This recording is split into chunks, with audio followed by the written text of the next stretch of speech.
comparison between art and magic, I go back in time to where magic may have come from. And obviously there's a breakdown. The farther back you go, there's fewer and fewer people speaking actually and using those terms, magic. But you look at some of the divination forms, let's say the tarot, and you have the magi. And the tarot is meant to be, I believe, less predictive and more reflective. You're seeing a window into the soul, or an aspect of one's consciousness. And you see the magi. And some of the symbolism behind that is really, it's just one individual holding a wand up into the air, and then a hand pointing down to the earth. And in a sense, the vessel, the human body, is a channel by which something, heavenly comes to something earthly. And that really, to me, is a representation that we, as a physical organism, we have something inherent within us that we can tap into, something that many of us don't seem to know how to tap into today, whether we're numbed from pharmaceuticals or the types of food we eat, or just the information has been lost. I believe that the artistic capacity within humanity is actually the link back to what magic would have been, not the Hollywood magic where poof, you're a newt, or poof, you're a monkey now, and see if you can break my spell. It's a very Hollywood way of looking at it, where it looks like the wand you're holding has the power. When in reality, magic, whether you're holding a wand or an athame, the altar, the candle that never goes out, these are things that reflect an aspect of consciousness and help the magician, the practicing magician, focus any of these forces that were given inherently from birth. So I believe that the actual connection between art and magic, if you're looking at the real tradition of what magic is there's a science based in it. And I forget who actually said this quote, but any sufficiently advanced technology is indistinguishable from magic. So there really is no disconnect. When you think of magic, it typically always lies beyond the sphere of our logic, but I think it does that because it beckons us to actually expand and absorb more of what there really is. There is more logic beyond what we have. There is more of a scientific order, or higher orders beyond of what we can fathom now, and just our ability to surrender to the fact that we don't know everything and we can open up to more. Then I believe that's the process of expanding consciousness and recognizing that there are higher orders.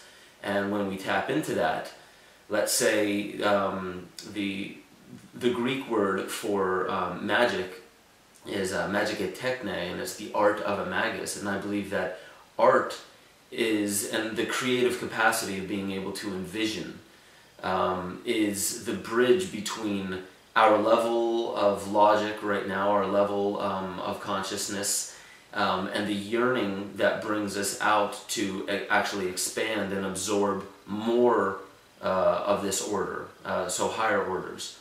So basically what that's getting at is art is our bridge, our ability to imagine, our ability to use these capacities that we were given from birth, the artistic faculty, the imaginative faculty, I believe is a way that we can actually look beyond to explore and in a sense reach our hands out into the darkness and feel beyond our logic, and recognize that there is also a leap of faith that happens, and some would call that the surrendering point. Some say that to have faith, you're not having faith in some external deity, you're having faith that you will be able to pick up on the signals and the vibrations and the subtleties of higher orders that are actually working within you at all times.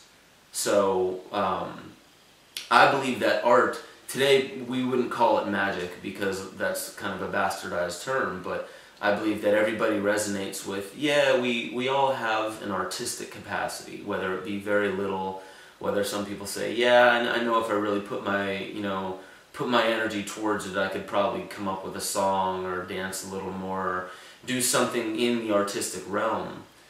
But I think those are really just, like, let's say dance and painting, I think those are avenues to allow us to explore what art is, but that's not art per se.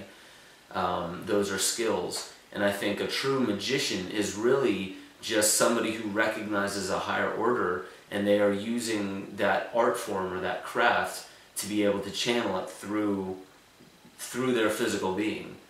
And in that respect, then a magician really isn't practicing magic, they're practicing their art, they're practicing a craft, they're using something that is tried and true. There is a science to it, but to others who haven't been able to really cognize what that is or bring it into their logic, it looks like magic.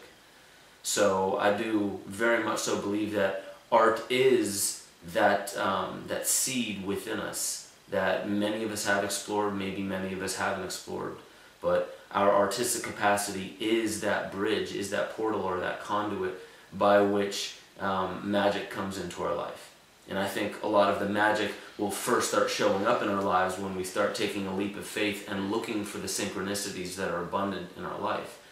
And I think that once you call something in, it's not necessarily you that's calling in, but you're remaining open to see that this is a potential reality, and you begin seeing that these synchronicities happen in your life, and then you're like, wow, I called that in. Yes, because it's possible. You know, an artist sees patterns. They're able to recognize patterns, and life, I believe, is an infinite amount of patterns, and if you're able to recognize a pattern, then, you know, as an artist does, they recognize new patterns and they bring it in to the paradigm, so other people may look at that pattern and say, I've never picked up on putting it that way or delivering it that way.